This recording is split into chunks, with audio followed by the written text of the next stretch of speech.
ನಮ್ಮ air India express ಎಷ್ಟು problems create ಮಾಡಿದ್ರು ಅಂದರೆ ಅರ್ಥನೇ ಆಗಲ್ಲ. ಯಾಕೆ ಏರ್ ಇಂಡಿಯಾ ಹಿಂಗೆ, ಯಾಕೆ ಏರ್ ಇಂಡಿಯಾ ಸುಧಾರಿಸ್ಕೊಳ್ಳೋದೇ ಇಲ್ವಾ? The airline is so pathetic. Air India ಎಕ್ಸ್ಪ್ರೆಸ್ದು ಹಾಲತ್ ನೋಡಿ ಹೆಂಗಿದೆ, ಕಂಡೀಷನ್ ನೋಡಿ ಇದ್ರದ್ದು. ಇಷ್ಟಾದರೂ ಬುದ್ಧಿ ಕಲ್ತಿಲ್ಲ ಜನಗಳು. ನಮ್ಮೆಲ್ಲರ ಜೀವವನ್ನು ಇವರು ಆಟ ಆಡಿಸ್ತಾ ಇದ್ದಾರೆ. Air India is cheating every single person on board. It is an absolute insult to the person who is sitting. They are compromising the safety and also they are compromising on the hunger and on the service and everything.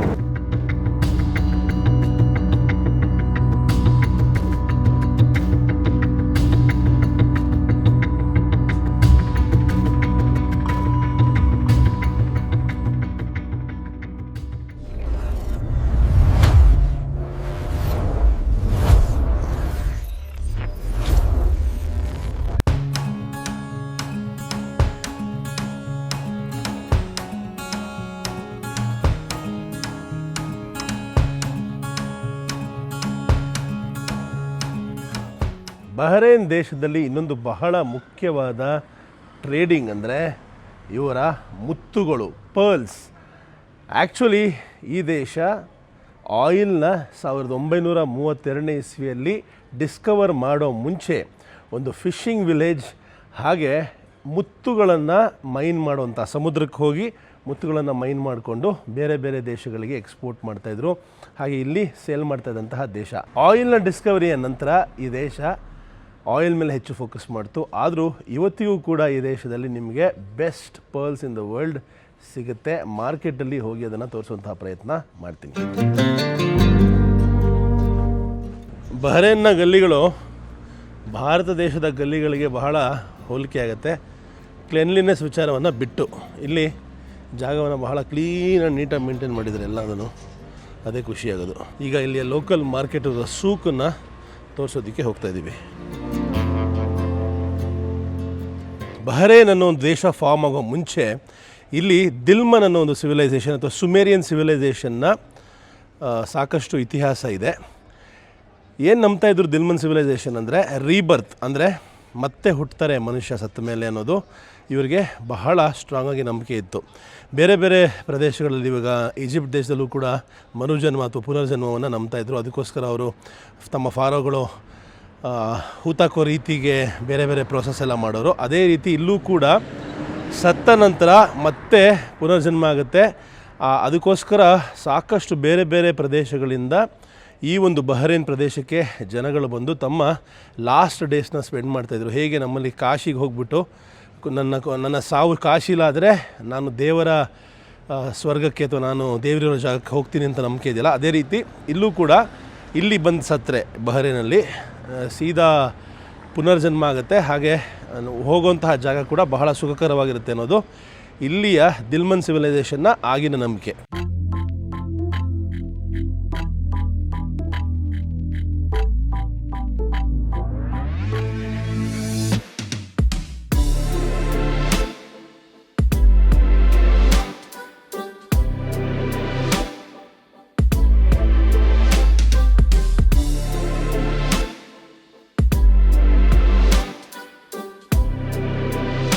ನಾವು ಬಂದು ತಲುಪಿದ್ದೀವಿ ಮನಾಮಾ ಸೂಕ್. ಇಡೀ ಬಹರೇನ್ನ ಅತ್ಯಂತ ದೊಡ್ಡದಾದ, ವಿಶಾಲವಾದ, most happening ಮಾರ್ಕೆಟ್ಗೆ. ಇಲ್ಲಿ ವಿಶ್ವದ ಮೂಲೆ ಮೂಲೆಯಿಂದ ಬಂದಂತಹ ವರ್ಕರ್ಸನ್ನು ಕೆಲಸ ಮಾಡ್ತಾ ಇರೋದು ನೋಡ್ಬೋದು. ಜಾಸ್ತಿ ಪಾಕಿಸ್ತಾನ, ಬಾಂಗ್ಲಾದೇಶು, ನೇಪಾಳು, ಫಿಲಿಪೀನ್ಸು ಇಂಥ ಜಾಗದಿಂದ ಬರ್ತಾಯಿದ್ದಾರೆ. ಮನಾಮಲ್ಲಿ ಪರ್ಫ್ಯೂಮ್ಸ್ ತುಂಬ ಫೇಮಸ್ಸು, ಎಸ್ಪೆಷಲಿ ಊದ್ ಅಂತಾರಲ್ಲ, ಇಲ್ಲಿ ನೀವು ಟ್ರೈ ಮಾಡ್ಬೋದು ಬಂದು. ನಿನ್ನೆ ಅಷ್ಟೇ ನ್ಯಾಷನಲ್ ಡೇ ಆಗಿರೋದ್ರಿಂದ ಎಲ್ಲ ಕಡೆ ದೇಶದ ಬಾವುಟ ರಾರಾಜಿಸ್ತಾ ಇದೆ. ಇವತ್ತು ಜನಗಳು ಕೂಡ ಕಮ್ಮಿ ಇದ್ದಾರೆ, ನೆನ್ನೆಲ್ಲ ಪಾರ್ಟಿ ಮಾಡಿ.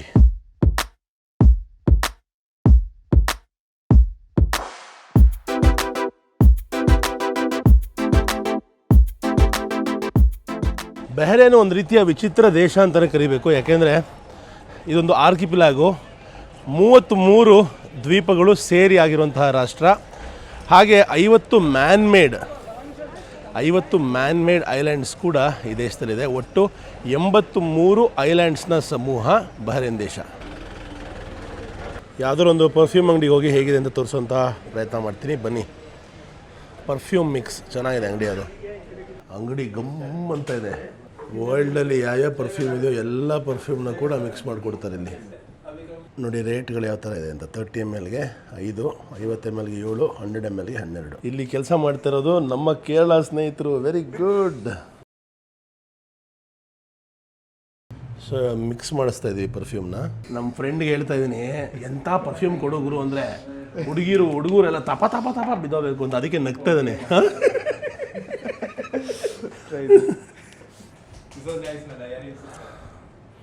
Which one is this? Flower ಥರ ಇದೆ ಒಂಥರ. ಇದೊಂಥರ ನೋಡಿ ಸರ್, ಫ್ಲವರ್ ಥರ ಇದೆ ಇದು. ನಮ್ಮ ಹುಡುಗ ಈಗ ಹೇಗೆ ಪರ್ಫ್ಯೂಮ್ ಮಾಡ್ತಾನೆ ಅಂತ ತೋರಿಸ್ತಾರೆ. ಫಸ್ಟು ಆ ಪ್ಯೂರ್ ಪರ್ಫ್ಯೂಮನ್ನು ಹಾಕೊಳ್ತಾ ಇದ್ದಾರೆ. ಪ್ಯೂರ್ ಆಯಿಲ್ಲ ಫ್ರಮ್ ಫ್ರಾನ್ಸ್. ಸೊ ಇದರೊಳಗೆ ಆಲ್ಕೋಹಾಲ್ ಇರುತ್ತೆ. ಈಗ ಆಲ್ಕೋಹಾಲ್ನ ಮಿಕ್ಸ್ ಮಾಡ್ತಾರೆ. ಎಷ್ಟು ಜಾಸ್ತಿ ಮಿಕ್ಸ್ ಮಾಡ್ತಾರೋ ಅಷ್ಟು ಪೊಟೆನ್ಸಿ ಕಮ್ಮಿ ಆಗುತ್ತೆ. ಓಕೆ ಟ್ಯಾಬ್ಲೆಟ್ मैग्नेट मैग्नेट क्यों? इसके अंदर मिक्स करता पूरा फ्लेवर. अभी इसका वीडियो बना. ನೋಡಿ ಇಲ್ಲಿ फ्लेवर हिंग मिक्स होता है ನೋಡಿ. वो मैग्नेट की वजह से होता है. वो मैग्नेट सिरर भी है, वो मैग्नेट से इसके अंदर मिक्स होता है.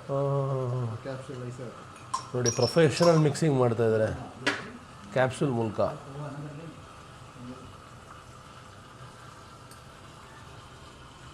ये क्या है? फ्लेवर्स क्या फ्लेवर है? सीक्रेट. हाँ, oh secret ingredient. Okay okay. Ready ಆಯಿತು, ಮಿಕ್ಸ್ ಆಯಿತು. ಅದಕ್ಕೊಂದು ಫನ್ನಲ್ ಹಾಕಿದ್ರು. ಈಗ ಆ ಫನ್ ಒಳಗೆ ಪರ್ಫ್ಯೂಮ್ ಮಿಶ್ರಣವನ್ನು ಹಾಕ್ತಾಯಿದ್ದಾರೆ. ಬಾಟ್ಲಿಂಗ್ ಮಾಡಿ ಕೊಡ್ತಾರೆ. ಕ್ಯಾಪ್ ಕೂರಿಸ್ತಾ ಇದ್ದಾರೆ ಮೇಲಕ್ಕೆ. ಸಖತ್ತಾಗಿ ಮಾಡಿದ್ದಾರೆ ಈ ಪರ್ಫ್ಯೂಮ್ ಲ್ಯಾಬು. ಇವ್ರದ್ದು ಎಷ್ಟು ಬ್ರಾಂಚ್ ಇದೆ ಸರ್? 72 ಬ್ರಾಂಚ್ ಇದೆಯಂತೆ GCC ಕಂಟ್ರೀಸಲ್ಲಿ. ತುಂಬ ಪ್ರೊಫೆಷನಲ್ ಆ್ಯಟಿಟ್ಯೂಡು, ಫ್ರೆಂಡ್ಲಿ ಸ್ಟಾಫು. ನಮ್ಮ ಬ್ರೋ ಬ್ರೇಕಿಗೆ ಮನೆಗೆ ಹೋಗ್ಬೇಕಾಗಿತ್ತು. No going, food only with me ಅಂತ ನನ್ನ ಜೊತೆಗೆ ಇಟ್ಕೊಂಡು. ಇವರು ಅಷ್ಟು ಕರ್ನಾಟಕದವ್ರು. ಇವರು ಇಲ್ಲಿ ನೋಡಿ, ಇಲ್ಲಿ ಭಟ್ಕಳದವರು, ನಮ್ಮ ಭಟ್ಕಳದ ಹುಡುಗ ಇದ್ದಾರೆ. ಭಾಳ ಖುಷಿ ಆಯ್ತು. ಇವರೆಲ್ಲ ಮೀಟ್ ಮಾಡಿದ್ದು. ಒಳ್ಳೆ ಡಿಸ್ಕೌಂಟ್ ಕೂಡ ಕೊಟ್ಟರು. ಒಂದು 2-3 ಪರ್ಫ್ಯೂಮ್ ತೊಗೊಂಡೆ. ಅಪರೂಪಕ್ಕೆ ಒಂದೇ ಒಂದು ಪ್ರೀತಿಯಿಂದ ತೊಗೊಳ್ಳೋದು ಅಂದರೆ ಪರ್ಫ್ಯೂಮು. ಅದಕ್ಕೂ ತೊಗೊಳಕ್ಕೆ ಬಿಟ್ಟಿಲ್ಲ. ನಮ್ಮ ಪ್ರಶಾಂತ್ ಬಿಲ್ ಕೊಟ್ಟರು. ಎಷ್ಟು ಗಲಾಟೆ ಮಾಡಿದ್ರು, ಗಲಾಟೆ ಮಾಡಿಬಿಟ್ಟು ಅವರೇ ದುಡ್ಡು ಕೊಟ್ಟರು. ಒಳ್ಳೆ ಎಕ್ಸ್ಪೀರಿಯೆನ್ಸು. ಬಹರೇನಿಗೆ ಬಂದರೆ ಪರ್ಫ್ಯೂಮ್ ಲ್ಯಾಬಿಗೆ ಬನ್ನಿ, ಸ್ವಾಗತ. Okay, I recommend everybody to come here. ತುಂಬ ಚೆನ್ನಾಗಿದೆ, ವೆರಿ ಗುಡ್.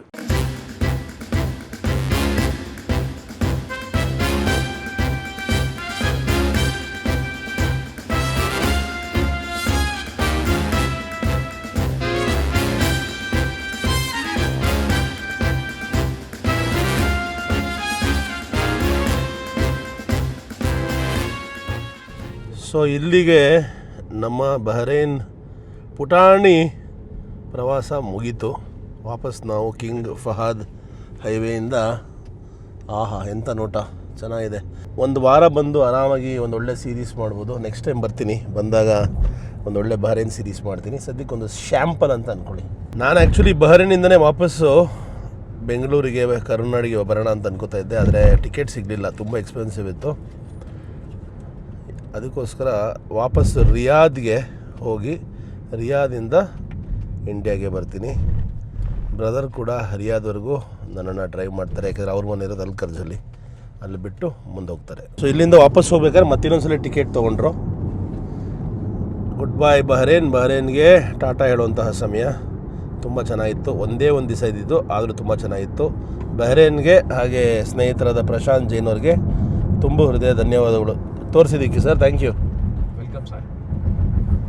ಬಹರೇನ್ ಹಂಗೆ ಬಂದರೆ ತುಂಬ ಕಷ್ಟ ಓಡಾಡೋದು. ಸ್ವಂತ ಕಾರ್ ಇದ್ದರೆ ಎಲ್ಲ ಕಡೆ ಸುತ್ತಾಡ್ಬೋದು. ಸೊ ಮತ್ತೆ ಇಮಿಗ್ರೇಷನಿಗೆ ಬಂದಿದ್ವಿ. ಬಹರೇನ್ ಇಮಿಗ್ರೇಷನ್ ದಾಟಿ ಬಹರೇನ್ ಎಕ್ಸಿಟ್ ಆಗಿ ಸೌದಿ ಅರೇಬಿಯಾ. ಬಹರೇನ್ ದೇಶಕ್ಕೆ ನಾನು ವೀಸಾಗೆ ಹಣ ಕೊಟ್ಟಿದ್ದು $1200 ಸಿಂಗಲ್ ಎಂಟ್ರಿ. ಅದೇ ನೀವು ಮಲ್ಟಿಪಲ್ ಎಂಟ್ರಿ ತೊಗೊಂಡ್ರೆ ನಿಮಗೆ ಸರಿ ಸುಮಾರು 2500 ಬೀಳುತ್ತೆ. ಬಹರೇನ್ ದೇಶದ ಎಕ್ಸಿಟ್ ಆಯಿತು. ಪಾಸ್ಪೋರ್ಟಲ್ಲಿ ಏನೂ ಸ್ಟ್ಯಾಂಪ್ ಹಾಕಲ್ಲ. ಸೌದಿ ಅರೇಬಿಯಾಗೆ ಎಂಟ್ರಿ ಕೂಡ ಆಗೋಯ್ತು. ಜಸ್ಟ್ 1 ಸೆಕೆಂಡಲ್ಲಿ ಆಗ್ತಾಯಿದೆ ಇಮಿಗ್ರೇಷನ್. ಒಂದು ಕ್ವಶನ್ನು ಕೇಳಲಿಲ್ಲ, ಏನು ಮಾತಾಡಿಸ್ಲೂ ಇಲ್ಲ. ಸೊ ಕೇಳಿದ್ರು, ಇವಾಗ ಸೆಕ್ಯೂರಿಟಿ ಚೆಕ್ ಇತ್ತು. ಏನು ಅಂಥದ್ದೇನು ಚೆಕ್ ಮಾಡಲಿಲ್ಲ, ಬರೀ ಒಂದ್ಸಲಿ ನೋಡಿದ್ರು ಡಿಕ್ಕಿ ಏನಾದ್ರು ತೊಗೊಂಡೋಗ್ತಾ ಇದ್ದಾರೆ ಅಂತ. ಮೇನ್ ಪ್ರಾಬ್ಲಮ್ ಏನಂದರೆ ಬಹರೇನಲ್ಲಿ ಆಲ್ಕೋಹಾಲ್ ಅಲೌಡ್ ಇರೋದ್ರಿಂದ ಇಲ್ಲಿಂದ ಅಲ್ಲಿಗೆ ಸ್ಮಗಲ್ ಮಾಡ್ಬೋದು ಆಲ್ಕೋಹಾಲ್ನ ಅನ್ನೋ ಒಂದು ಥಾಟ್ ಇರುತ್ತೆ. ಆಮೇಲೆ ನನ್ನ ಮೈಕ್ ನೋಡ್ಬಿಟ್ಟು ಕೇಳಿದ್ರು, ಆರ್ ಯು ರೆಕಾರ್ಡಿಂಗ್ ಅಂತ. ಇಲ್ಲ ಸರ್, ರೆಕಾರ್ಡಿಂಗ್ ಮಾಡ್ತಾಯಿಲ್ಲ, ಮೈಕ್ ಮಾತ್ರ ಇದೆ ಅಂತ ಹೇಳಿದೆ. ಟೋಟಲಾಗಿ 3 ನಿಮಿಷದಲ್ಲಿ ಬಹರೇನಿಂದ ಸೌದಿ ಅರೇಬಿಯಾಗೆ ಇಮಿಗ್ರೇಷನ್ನ ಮುಗಿಸಿ, ಸೆಕ್ಯೂರಿಟಿಯನ್ನು ಮುಗಿಸಿ, ಕಸ್ಟಮ್ಸ್ನ ಮುಗಿಸಿ ಬರ್ತಾಯಿದ್ದೀವಿ. ಸಿಸ್ಟಮ್ ಅಂದರೆ ಹಿಂಗಿರಬೇಕು. Saudi Arabia multiple entry visa ಕೊಟ್ಟಿರೋದಕ್ಕೆ ಬಹಳ ಸಹಾಯ ಆಯಿತು. ಇಲ್ಲ ಅಂದಿದ್ರೆ ನಾನು ಬಹರೇನಿಂದನೇ ಫ್ಲೈ ಮಾಡಬೇಕಾಯ್ತು. ಇವ್ರದ್ದು ವೀಸಾ ಮಲ್ಟಿಪಲ್ ಎಂಟ್ರಿ ನನ್ನ ವರ್ಷದಲ್ಲಿ ಎಷ್ಟು ಸರಿ ಬೇಕಾದರೂ 90 ದಿವಸ ಒಟ್ಟಿರ್ಬೋದು ಇಲ್ಲಿ ಈ ದೇಶದಲ್ಲಿ. ಸೊ ಆ ಒಂದು ವಿಚಾರವಾಗಿ ನಾನು ವಾಪಸ್ಸು ಸೌದಿ ಅರೇಬಿಯಾಗೆ ಬಂದು ಬೆಟರ್ ಟಿಕೆಟ್ ಸಿಕ್ತು ಅಂದ್ಬಿಟ್ಟು ಇಲ್ಲಿಂದ ಫ್ಲೈ ಮಾಡ್ತಾಯಿದ್ದೀನಿ. ಅದಕ್ಕೆ ಒಳ್ಳೊಳ್ಳೆ ವೀಸಾ ನಿಮ್ಮ ಪಾಸ್ಪೋರ್ಟಲ್ಲಿ, ಯಾಕಂದರೆ ಭಾರತ ದೇಶದ ಪಾಸ್ಪೋರ್ಟ್ ಅಷ್ಟು ಗ್ಲೋಬಲ್ ಪಾಸ್ಪೋರ್ಟ್ ಇಂಡೆಕ್ಸಲ್ಲಿ ಏನಂಥ ಶಕ್ತಿಶಾಲಿ ಪಾಸ್ಪೋರ್ಟ್ ಅಲ್ಲ, ಆಗ್ತಾಯಿದೆ ಸ್ಲೋಲಿ. ಸೊ ಅದ್ರ ಇನ್ನೂ ಹೆಚ್ಚಾಗಿ ಪವರ್ಫುಲ್ ಮಾಡ್ಕೋಬೇಕು ಅಂದರೆ ಈ ಥರ Saudi visa, Japan visa, Australia visa, New Zealand visa, America visa, Europe visa, ಇವೆಲ್ಲ ಒಂದೊಂದೇ ವೀಸಾಸ್ ತೊಗೊಳ್ತಾ ಕರೆಕ್ಟಾಗಿ ಟ್ರಾವೆಲ್ ಹಿಸ್ಟ್ರಿ ಬಿಲ್ಡ್ ಮಾಡಿಕೊಂಡ್ರೆ ನಿಮ್ಮ ಪ್ರೊಫೈಲು ಸ್ಟ್ರಾಂಗ್ ಆಗಿರುತ್ತೆ.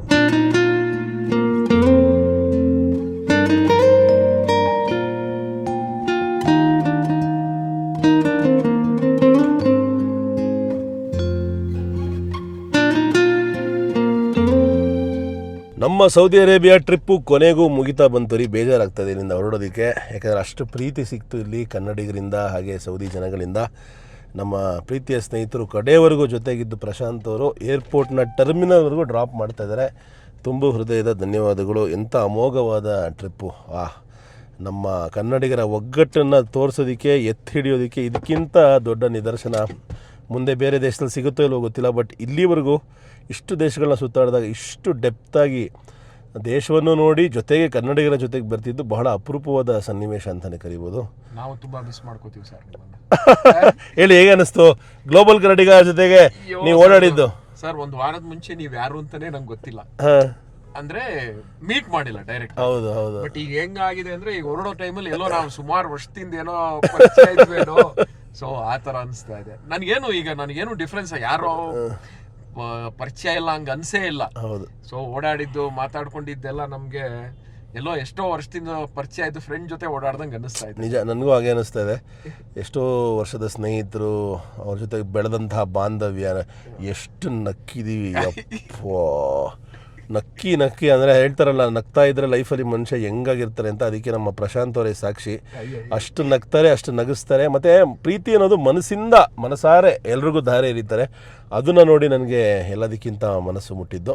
ಅವರ ಸ್ನೇಹ ಸಿಕ್ಕಿದ್ದು ಅದೃಷ್ಟವೇ ಸರಿ. ಈಗ ಅನ್ಫಾರ್ಚುನೇಟ್ಲಿ ಮುಂದಕ್ಕೆ ಹೋಗಲೇಬೇಕು, ಬ್ಯಾಗ್ ಎತ್ಕೋಬೇಕು, ಕರುನಾಡಿಗೆ ವಾಪಸ್ ಬರ್ತಾಯಿದ್ದೀನಿ. ಅದೇ ಖುಷಿಯ ವಿಚಾರ. ತಂದೆ ತಾಯಿಯನ್ನು, ನನ್ನ ತಮ್ಮನ ಮಕ್ಕಳನ್ನು, ಇಂಚಮ್ಮನ್ನು, ಎಲ್ಲರೂ ನನ್ನ ಕನ್ನಡಿಗರನ್ನು, ನನ್ನ ಕರುನಾಡಿನ ಮಣ್ಣನ್ನು ಮತ್ತೆ ಮೆಟ್ಟುವಂತಹ ಸಮಯ ಬಂದಿದೆ. ಎಷ್ಟು ಆಲ್ಮೋಸ್ಟ್ 50-60 ದಿವಸ ಆಗೋಯ್ತು ಅನಿಸುತ್ತೆ. ದಿವಸವನ್ನು ಎಣಿಸೋದು ಬಿಟ್ಬಿಟ್ಟಿದ್ದೀನಿ. ಫೈನಲಿ ಬಂದಿದ್ದೀನಿ ರಿಯಾದ್ ಅಂತಾರಾಷ್ಟ್ರೀಯ ವಿಮಾನ ನಿಲ್ದಾಣಕ್ಕೆ. ಸರ್, ಹೋಗಿ ಬರ್ತೀನಿ ಸರ್. ತುಂಬ ಧನ್ಯವಾದಗಳು. ನಮ್ಮ ಜೊತೆ ಎಲ್ಲ ಟೈಮ್ ಸ್ಪೆಂಡ್ ಮಾಡಿ, ಮರೆಯಲಾಗದ ಕ್ಷಣಗಳು ಅಲ್ವಾ?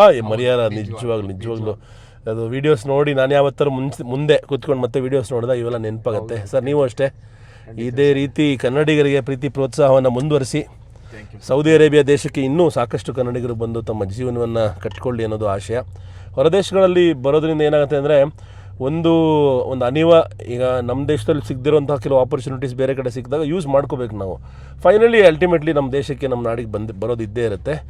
ಆಮೇಲೆ ಸ್ವಲ್ಪ ಮನೆಯಿಂದ ಹೊರಗಿದ್ದಾಗ ರೆಸ್ಪಾನ್ಸಿಬಿಲಿಟಿ, ಜವಾಬ್ದಾರಿ ಇರುತ್ತೆ. ಮನೆಯಲ್ಲೇ ಇದ್ದರೆ ಅಥವಾ ನಮ್ಮ ನಾಡಿನಲ್ಲೇ ಇದ್ದರೆ ಬಿಡು ನಾವು ಉಡಾಫೆ ಜೀವನ ನಡೆಸ್ತಾ ಇರ್ತೀವಿ.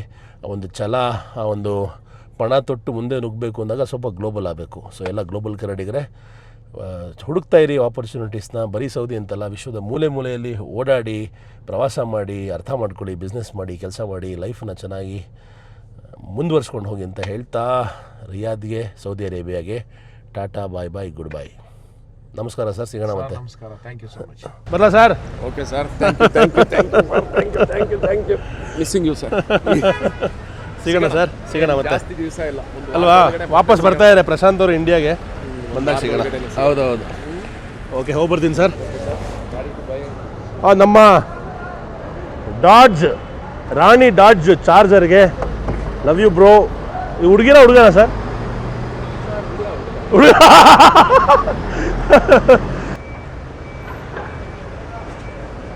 ಭಾರತ ದೇಶಕ್ಕೆ ಜೆದ್ದಾ ಏರ್ಪೋರ್ಟ್ ಮೂಲಕ ಬಂದೆ. ಈಗ ಹೋಗ್ತಾ ರಿಯಾದ್ ಮೂಲಕ ಹೋಗ್ತಾ ಇದ್ದೀನಿ. ತುಂಬಾ ಜನ ಇದ್ದಾರೆ.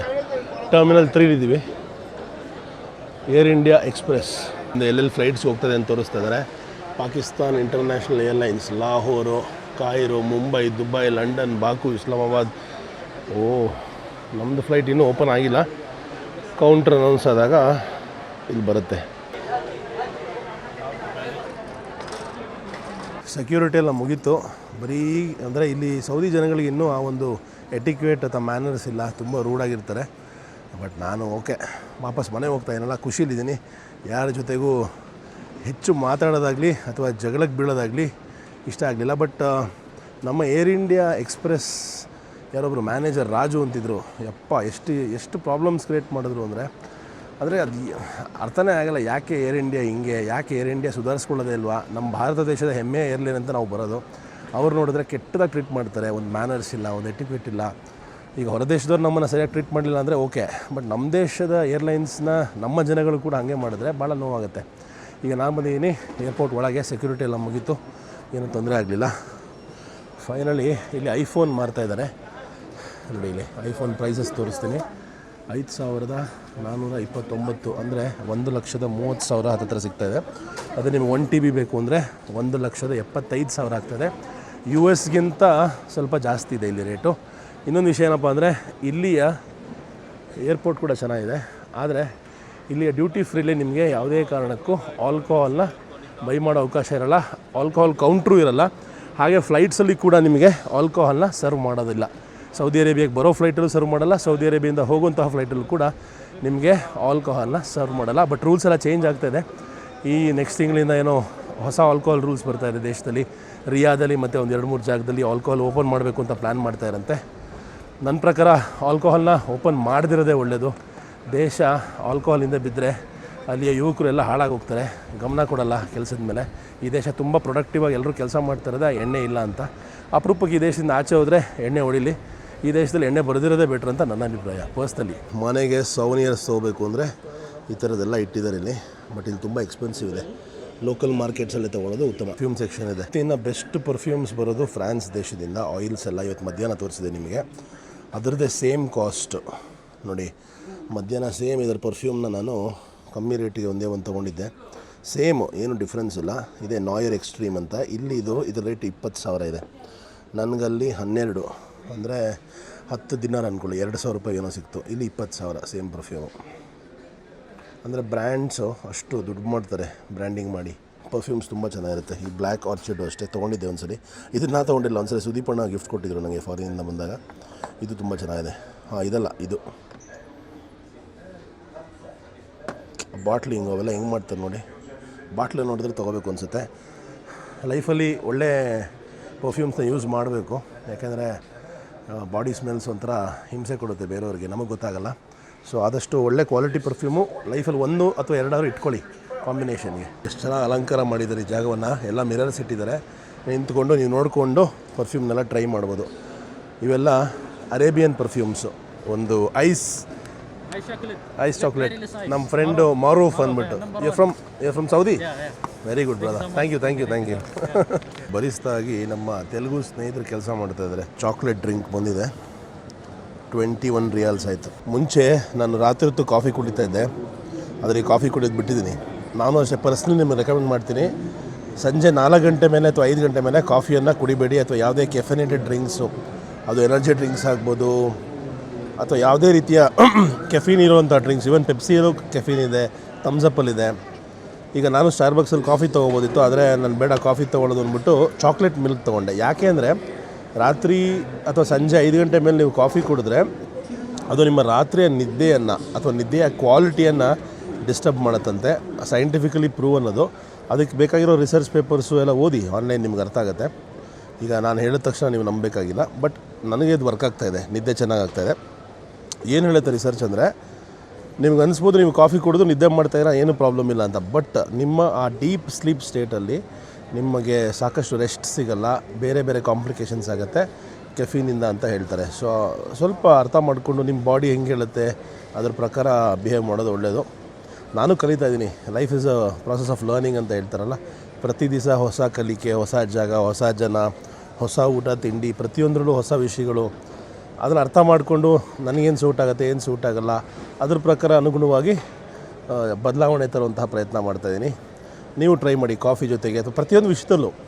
ಈಗ ನಾನು ಹೇಳಿದೆ ಅಂದ ತಕ್ಷಣ ಅದನ್ನು ಒಪ್ಕೋಬೇಕಾಗಿಲ್ಲ, ಅಥವಾ ನೀವು ಟ್ರೈ ಮಾಡಿ ಬೇರೆ ಬೇರೆ ವಿಚಾರವನ್ನು ಅದ್ರ ಪ್ರಕಾರ ಮಾಡಿಫೈ ಮಾಡ್ಕೊಳ್ಳಿ. ಸೌದಿ ಅರೇಬಿಯಾದ ರಿಯಾದ್ ನಗರದ ಏರ್ಪೋರ್ಟ್ನಲ್ಲಿ ವಯಾಗ್ರಾ ಸಿಗುತ್ತಾ? ಅದು ಆನ್ಲೈನ್ ಫಾರ್ಮಸಿಯಲ್ಲಿ. ಹೌದು, ಸಿಗುತ್ತೆ. ನೀವು ಈ ಒಂದು ವೆಂಡಿಂಗ್ ಮಿಷಿನಿಂದ ವಯಾಗ್ರಾನ ಬೈ ಮಾಡ್ಬೋದು.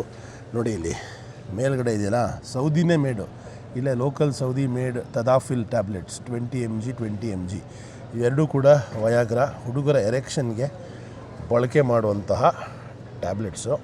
ಹಾಗೆ ಇನ್ನೂ ಸಾಕಷ್ಟು ಬೇರೆ ಬೇರೆ allergy medicines, sunscreen, lip balm, ಅದು ಇದು ಮಲ್ಟಿವೈಟಮಿನ್ನು ಎಲ್ಲ ಕೂಡ ಇಟ್ಟಿದ್ದಾರೆ ಇಲ್ಲಿ.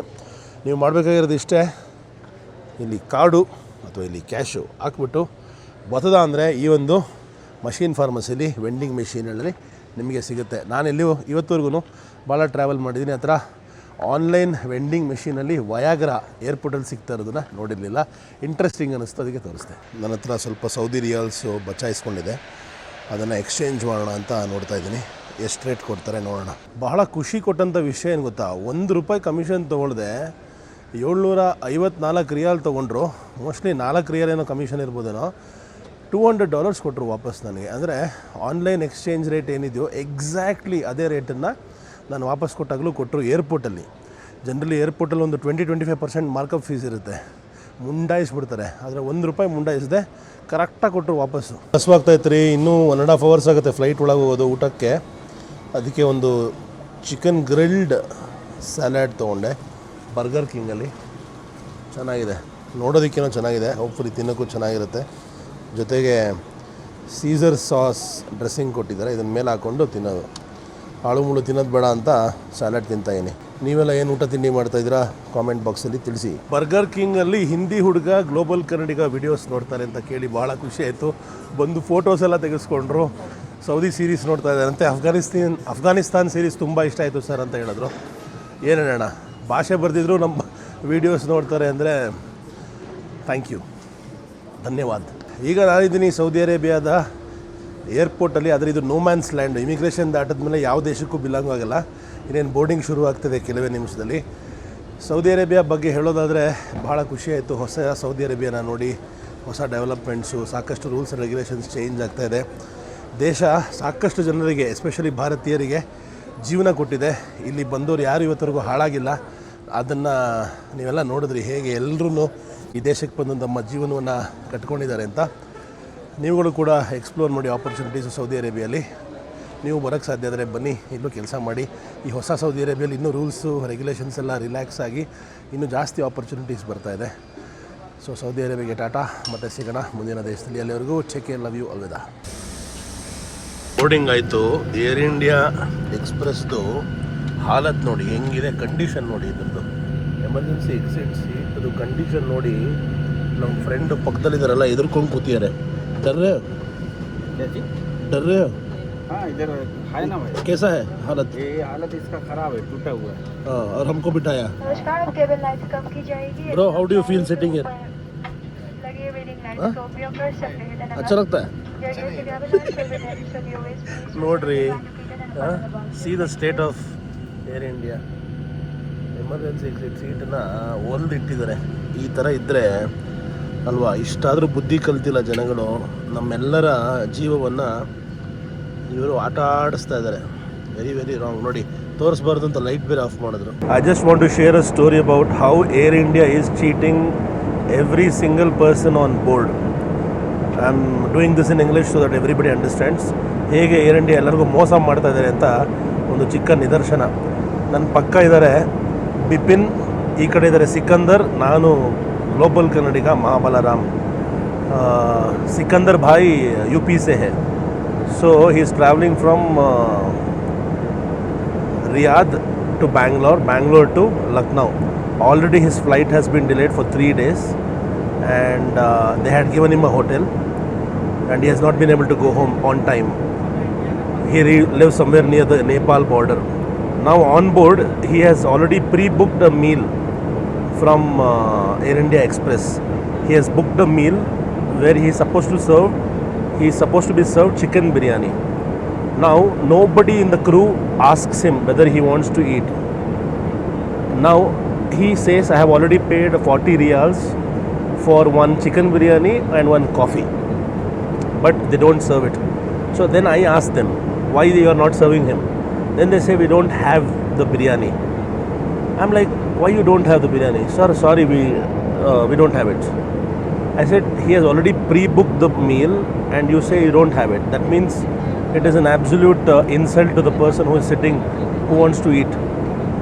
Now they call themselves award-winning menu, this.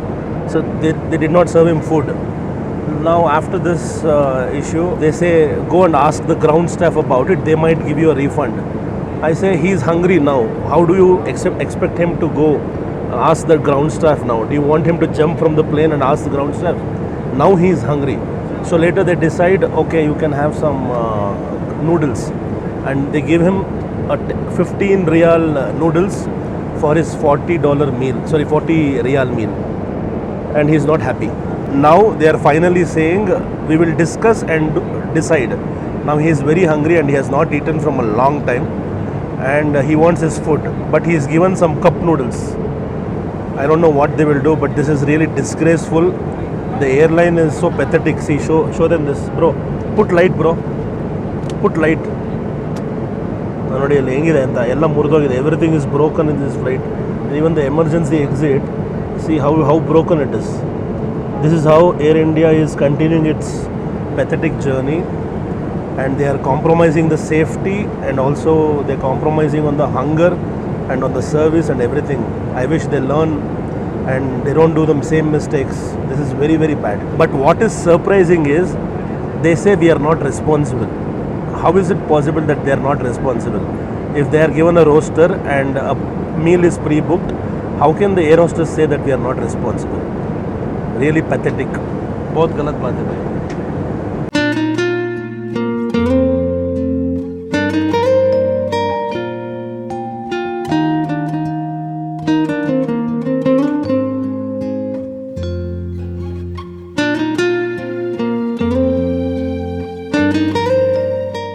ನಮ್ಮ ಮೂವರ ಮಾತುಕತೆ ಸಖತ್ತಾಗಿತ್ತು. ಸಿಕ್ಕಾಪಟ್ಟೆ ಮಜಾ ಮಾಡಿದ್ವಿ ಫ್ಲೈಟಲ್ಲಿ.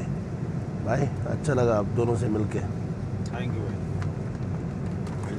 ಇವ್ರ ಸ್ಟೋರಿ ಮಾತ್ರ ಸೂಪರು, ಅವ್ರ ಸ್ಟೋರಿನೂ ಸೂಪರು.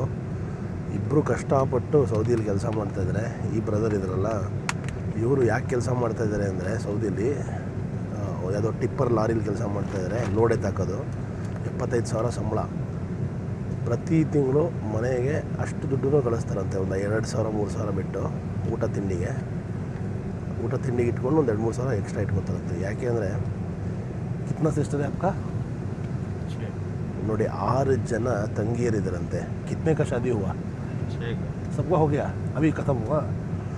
6 ಜನ ಸಿಸ್ಟರ್ಸ್ನ ಸೌದಿ ಅರೇಬಿಯಾಗೆ ಬಂದು ಕೆಲಸ ಮಾಡಿ ದುಡಿದು ಮದುವೆ ಮಾಡಿದ್ರಂತೆ. ಬಾ ಕ್ಯಾ ಭಾಯ್ ಕರ್ ದಿಯಾ ಸಬ್ ಜಿಮ್ಮೆದಾರಿ ಖತಮ್. ಓಕೆ ಇಲ್ಲಿ ಇವ್ರದ್ದು UPಲೆಲ್ಲ ಹೆಂಗೆ ಅಂದರೆ ನೀವು ದಹೇಜ್ ಅಥವಾ ಸಿಕ್ಕಾಪಟ್ಟೆ ವರದಕ್ಷಿಣೆ ಕೊಡಬೇಕು. ಎಲ್ಲರಿಗೂ ಗಾಡಿ 2 ವೀಲರ್ ಅದೆಲ್ಲ ಕೊಟ್ಟು ಮದುವೆ ಮಾಡಿ ಸರಿ ಮಾಡೋದ್ರಂತೆ.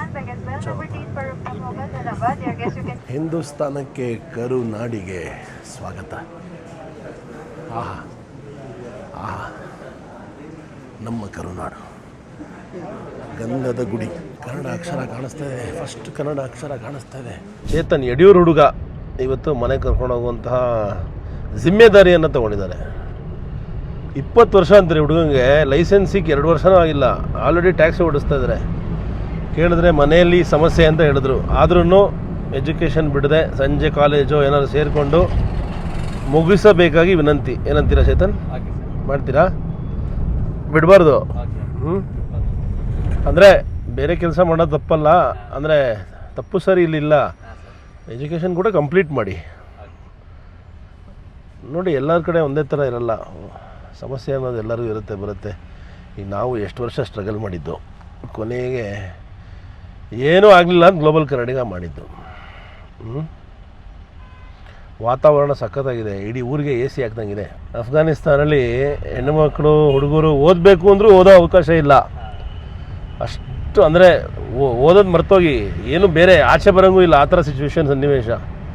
ಅಟ್ಲೀಸ್ಟ್ ನಿಮ್ಗಳಿಗೆ ಒಂದು ಚಾನ್ಸ್ ಇದೆ ಓದೋದಕ್ಕೆ, ಅಥವಾ ಈವ್ನಿಂಗ್ ಕಾಲೇಜು. ನಮ್ಮ ದೇಶ ಅಷ್ಟಾದರೂ ಆಪರ್ಚುನಿಟಿ ಕೊಡ್ತಾಯಿದೆ, ಅದನ್ನು ಸದ್ಬಳಕೆ ಮಾಡ್ಕೊಳ್ಳಿ. ಚೇತನ್ ಅವ್ರ ತಂದೆ ಆಟೋ ಡ್ರೈವರ್ ಅಂತೆ, ತಾಯಿ ಹೌಸ್ ವೈಫು. ಎಲ್ಲ ಆಟೋ ಡ್ರೈವರ್ಸ್ಗೆ ಒಂದು ಸಲಾಮು. ಕನ್ನಡವನ್ನು ಕರ್ನಾಟಕದಲ್ಲಿ ನಿಜವಾಗ್ಲೂ ಉಳಿಸಿರೋರು ಅವ್ರುಗಳೇ. ಅವರೇ ಫಸ್ಟ್ ಕನ್ನಡ ಸೋಲ್ಜರ್ಸ್.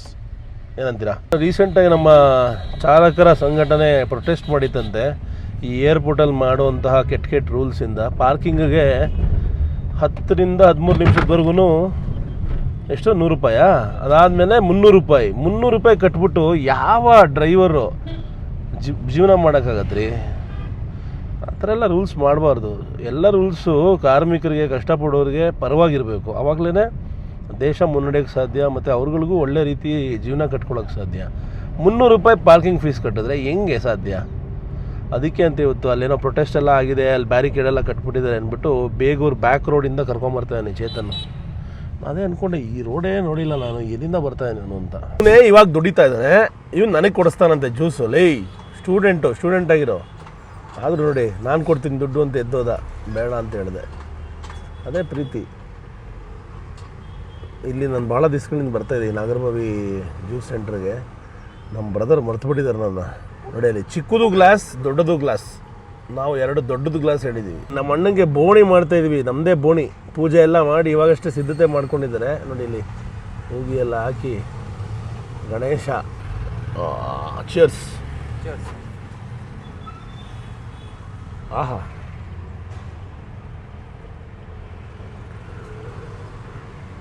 ಆಹಾ.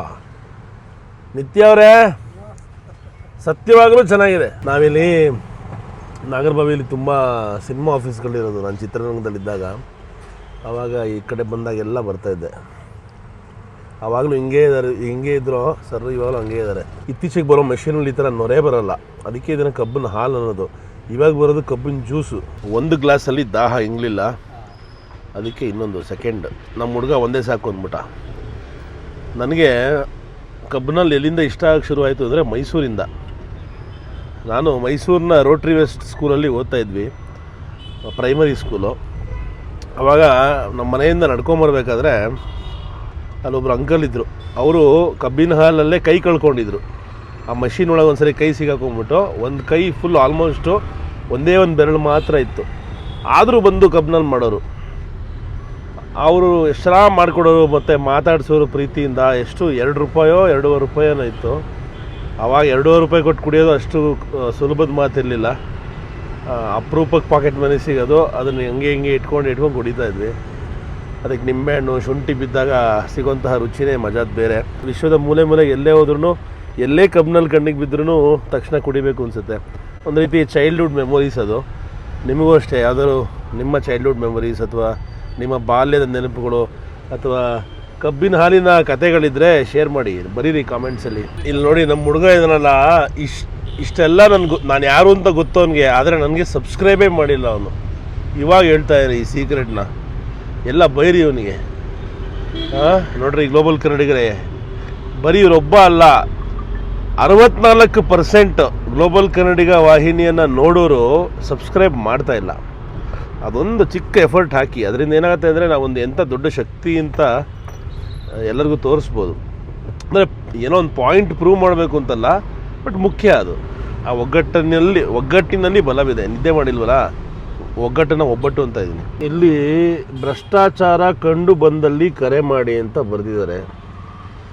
ನನ್ನ ಪ್ರಕಾರ ಭ್ರಷ್ಟಾಚಾರ ಕಂಡು ಬರದೇ ಇದ್ದಲ್ಲಿ ಕರೆ ಮಾಡಿ ಅಂತ ಹೇಳಬೇಕು. ಯಾಕೆಂದರೆ ಭ್ರಷ್ಟಾಚಾರ ಇಲ್ದಿರೋ ಜಾಗನೇ ಇಲ್ಲದಂಗೆ ಆಗ್ಬಿಟ್ಟಿದೆ ರಾಜ್ಯದಲ್ಲಿ, ದೇಶದಲ್ಲಿ. ಏನಂತೀರ? ಇಂತೂ ಎಷ್ಟೋ ವರ್ಷಗಳ ನಂತರ ಅಯ್ಯಪ್ಪ ರೋಡ್ ಹಾಕ್ಬಿಟ್ಟಿದ್ದಾರೆ ನಮ್ಮ ಮನೆ ರೋಡ್ಗೆ. ಅದೇ ಇಷ್ಟು ವರ್ಷ ಮಡ್ ರೋಡ್ ಇತ್ತು, ಇವಾಗ ಫೈನಲಿ ಟಾರ್ ಹಾಕಿದ್ದಾರೆ. ಧನ್ಯವಾದ ಅಂತೂ ಹೇಳಲ್ಲ, ಅವ್ರ ಧರ್ಮ ಮಾಡಬೇಕಿತ್ತು ಎಷ್ಟೋ ವರ್ಷದ ಹಿಂದೆ, ಇವಾಗ ಮಾಡಿದ್ದಾರೆ. ಅಪ್ಪಂಗೆ ಹುಷಾರಿಲ್ಲ, ಒಂದು ಸ್ವಲ್ಪ ಅಪ್ಪಂಗೆ ಕಷ್ಟ ಬರೋದು ಅಂತ ಸಪೋರ್ಟ್ ಮಾಡ್ತಾರೆ. ನಮ್ಮ ಚೇತನ್ಗೆ ಒಳ್ಳೇದಾಗಲಿ. ಓದಾಯ್ತಾ? ಬಿಡಬಾರ್ದು. 20ನೇ ವಯಸ್ಸಲ್ಲಿ ಹುಡುಗರು ಬೈಕ್ ಕೇಳ್ತಾ ಇರ್ತಾರೆ ಅಪ್ಪನ ಹತ್ರ. ನಾನಂತೂ ಬೈಕ್ ಕೇಳ್ತಾ ಇದ್ದೆ, ಬೈಕ್ ಕೊಡಿಸ್ಲಿಲ್ಲ ಅಂತ ಗಲಾಟೆ ಮಾಡ್ತಾಯಿದ್ದೆ. ನೋಡಿ, ಇವನು ಕೆಲಸ ಮಾಡಿ ಜವಾಬ್ದಾರಿಯನ್ನು ಶೇರ್ ಮಾಡ್ಕೋತಾ ಇದ್ದಾನೆ. ಒಳ್ಳೇದಾಗಲಿ ಕಣೋ ನಿಮಗೆ. ನಿಮ್ಮ ಡ್ಯಾಡಿ ಮಮ್ಮಿ ಕೇಳಿದೆ ಅಂತೇಳಿ ಆಯಿತಾ? ರಾಗ ನಮ್ಮನೆ ಹೆಸರು.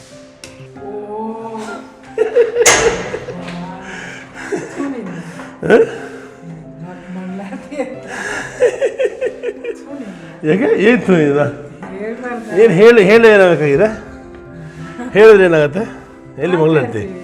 ಎಲ್ಲಿ ಮಂಗಳಾರತಿ? ಎಲ್ಲಿ ತೋಮ ಮುಖಕ್ಕೆ ಮಂಗಳಾರತಿ ಎತ್ತ ಅಂತ ಹೇಳ್ಬಿಟ್ಟು ಮಂಗಳಾರತಿ ಎತ್ತು ಬೇಗ. ಹಲೋ, ಹಾಂ, ಏನು ಸಮಾಚಾರ? ಹೆಂಗಿದೆ ಜೀವನ? ಹಾಂ